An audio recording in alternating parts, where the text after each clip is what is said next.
एक बार नारद जी महाराज ने पूछा भगवान से, प्रभु इस दुनिया में सबसे बड़ा कौन है? इस दुनिया में सबसे बड़ा कौन है?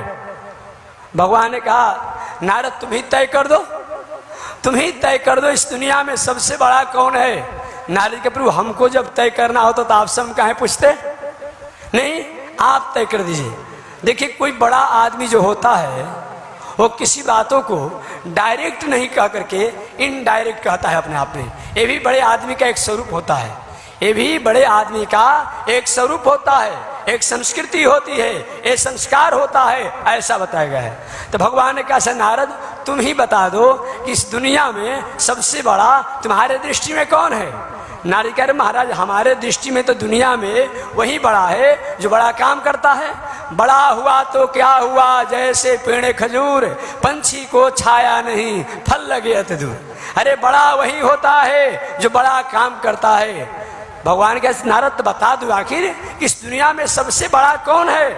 तो नारद ने कहा इस दुनिया में सबसे बड़ा तो पृथ्वी माता है, क्योंकि पृथ्वी माता पर ही हम लघुशंका करते हैं, पैखाना करते हैं, स्नान करते हैं, शौच करते हैं, घर बनाते हैं, दलान बनाते हैं, चलते हैं, गाड़ी से चलते हैं, पैदल चलते हैं, सोते हैं। तो जिसके द्वारा अधिक से अधिक समाज का उपकार हो, कल्याण हो, वही अपने आप में इस दुनिया का सबसे बड़ा होता है। इस तरह अपने आप बताया गया है। तो भगवान ने कहा चलो मैं मान लिया कि इस दुनिया का सबसे बड़ा अगर कोई है तो अपने आप में पृथ्वी माता है।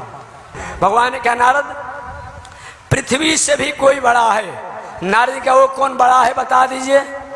तो भगवान ने कहा कि पृथ्वी से भी कोई बड़ा है, उसका नाम है जो पृथ्वी को अपने पर आधार दिया है, जो पृथ्वी को अपने पर आधार दिया है, उनका नाम है शेषनाग जी। शेष जी जो है ये पृथ्वी को अपने पर आधार दिए हैं। नारद जी का ठीक है मैं मान लिया कि पृथ्वी से बड़ा शेषनाग जी है। भगवान ने कहा नहीं नहीं नारद, शेष जी से भी कोई बड़ा है। नारी को तीसरा कौन बड़ा आ गया? अभी तो आपने कहा कि पृथ्वी बड़ी है, पृथ्वी से भी आपने कहा कि शेष जी बड़े हैं, महाराज तीसरा बड़ा कौन हो गया? तो भगवान ने कहा कि नारद शेष जी से भी जो अपने आप कोई बड़ा है, इन शेष जी को, जिस शेषनाग को अपने गले से लेकर के, अपने हाथ से लेकर के, अपने पीठ से लेकर के, अपने पेट से लेकर के, अपने डांड से लेकर के सब जगह पूरे शरीर में लपेटे रहते हैं, वो बड़े हैं। महाराज उनका नाम क्या है? तो उनका नाम बाबा भूत भावन है। अच्छा, तो शंकर जी अपने आप में शेष ही से बड़े हैं? हाँ नारी कोई बात नहीं, बाबा भूत भावन तो हमें कहता था कि क्योंकि बड़ा वही होता है जो समाज के लिए उपकार करता है। भूत भावन शंकर जी भले ही अपने शमशान पर रहते हैं, भूत भावन शंकर जी भले ही बाघंबर मिघंबर इत्यादि पहनते रहते हैं। भूत भावन शंकर जी कहते हैं दुनिया में रहने वाले लोग, मैं सर्पों को इसलिए धारण करता हूँ, मैं भिक्षु को इसलिए धारण करता हूँ, मैं विषैले जीवों को अपने शरीर में इसलिए धारण करता हूँ कि अगर तुम भगवान की भक्ति करोगे तो जितने संसार के विषैले हिंसक जीव हैं ये तुम्हारे पास नहीं आएंगे, क्योंकि मैं उसको अपने आप में सब अपने कब्जा में करता हूँ। भगवान शमशान पर इसलिए वास करते हैं कि जो भगवान की भक्ति करने वाला है, शंकर जी इसलिए शमशान पर वास करते हैं। कहते हैं कि मेरे प्रभु, मेरे आराध्य, मेरे मालिक जो भगवान श्रीमन नारायण हैं, उनकी जो भक्ति करने वाला है, ऐसे व्यक्ति को अपने आप में मैं निश्चित रूप में शमशान पर वास करके, शमशान पर निवास करके, और व्यक्ति को हमेशा अपने आप में जमराज को हमेशा चेताते रहता हूँ कि भगवान के भक्तों पर आपका कोई ऐसा प्रभाव नहीं होगा।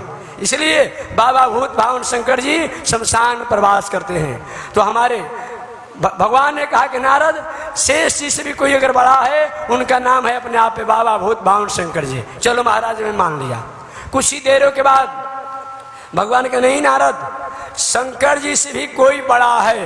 महाराज वो कौन चौथा बड़ा आ गया? अभी तो आपने कहा कि नहीं सबसे बड़ी पृथ्वी माता है, पृथ्वी से बड़ा शेषनाग जी है, शेषनाग से बड़ा अपने आप में बाबा भूत भावन शंकर है, और अभी आपने चौथे का नाम बता दिया, वो कौन बड़ा है? भगवान ने कहा नारद उन शंकर जी को भी, उन शंकर जी जो शेष जी को अपने आप में अपने शरीर में लपेटे रहते हैं, ऐसे शंकर जी को भी जो अपने अंगूठे पर उठा लिया, वो सबसे बड़ा आदमी है। वो कौन है जी? रावण। नाम सुने हैं ना? रावण का मतलब क्या होता है जी? रावयति मर्दयति इति रावण, या जो सम रोवे या दूसरे को रुलावे, या सम दूसरे को रुलावे और बाद में अपने रोवे, स्वयं दूसरे को कष्ट दे और अपने भी कष्ट को प्राप्त करे, उसका नाम क्या है? रावण है। ऐसा बताया गया है। वह रावण है। वह शंकर जी को अपने अंगूठे पर उठा लिया था। अरे शंकर जी के बात तो छोड़ दिया जाए, शंकर जी पार्वती सहित उनके कैलाश को अपने अंगुली पर उसी तरह उठा लिया था जैसे किसी चिट्ठी को अपने किसी अंगुली पर कोई व्यक्ति उठाने में बहुत श्रम नहीं पड़ता हो। नारद के ठीक है, तो रावण हमारा चेला ही है। चेले महाराज तो हो गया कि उसका हमारा ही चेला ही तो सबसे बड़ा दुनिया का हुआ। भगवान के नहीं, नारद उस रावण से भी कोई बड़ा है। नारी को वो कौन पचबा बड़ा आ गया? अभी तो आपने कहा कि रावण बड़ा है और आपने कहा कि रावणों से कोई बड़ा हो गया। वो कौन बड़ा है? भगवान ने कहा उस रावण से भी बड़ा हुआ है जिसने अपने कांख में रावण जैसे पराक्रमी को भी 6 महीना दबा कर रखा था। अच्छा महाराज, तो बांदरराज बाली, हाँ बांदरराज बाली वह सबसे बड़ा है अपने आप में। नारी के ठीक वो भी मेरा चिल्ला ही रहा है। चले महाराज, तो मैं मान गया कि बांदरराज बाली ही दुनिया का सबसे बड़ा आदमी है। मान के नहीं नारद, उन बांदरराज बाली से भी कोई बड़ा है। नारी के महाराज तो अगला बता दो कौन सा बड़ा है। अभी तो आपने बताया कि बांदरराज बाली है और अपने ही वाणी द्वारा अपने आप कहते वो अगला बड़ा है, तो बता दीजिए।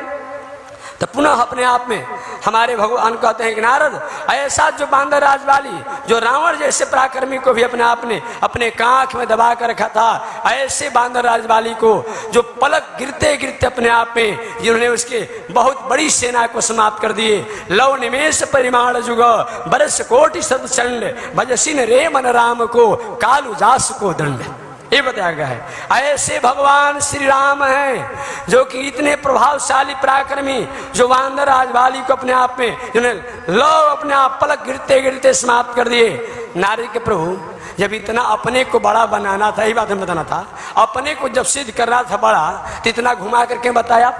आप सीधा सीधा कहना चाहते नारद, हमारे से दुनिया में कोई बड़ा नहीं है, हमारे तत्व से दुनिया में कोई बड़ा नहीं है, लेकिन आप इतना लंबा चौड़ा घुमाकर और अपनी बातों को पुष्टि करना चाहे तो नहीं नारद, ऐसे जो अपने आप में, ऐसे जो वह बांदरराज बाली को जो मारने वाले जो भगवान मर्यादा पुरुषोत्तम राम हैं, वह राम भी अपने आप इतने बड़े हैं, लेकिन भक्त अपने 4 आंगुल के हृदय में उनको कब्जा किए रहता है, बैठाए रहता है। इसलिए उन राम से भी अगर कोई बड़ा है तो कौन है? वो राम का भक्त है। इसलिए दुनिया में सबसे श्रेष्ठ कौन है? भक्त होता है। यही बातों को हमें बताना था और इस बातों को स्पष्ट अपने आप में बताया गया है। भगवान ने भी कहा है, और किसी का विनाश हो जाता है, हरास हो जाता है, समाप्त हो जाता है, लेकिन मेरा भक्त जो है वो त्रिकालावधि उसका कभी हरास नहीं होता है, विनाश नहीं होता है, वह अपने आप में अपने स्थिति में रहता है। चाहे जगत रहे या न रहे, एक उस व्यक्ति की स्थिति रहती है। इस तरह से अपने आप में मैं बताना चाह रहा था कि धन्य है, हमारे सुखदेव जी कहते हैं, परीक्षित धन्य है तुम्हारा परिवार, जो कि तुम्हारे परिवार में ऐसे भगवान की भक्ति करने वाले लोग हुए, क्योंकि भक्ति द्वारा भगवान को जैसे प्राप्त किया जा सकता है और कोई साधन सहज और सरल नहीं है। इसलिए भक्ति प्रियो माधव, एकमात्र भक्ति ही उन माधव को प्राप्ति का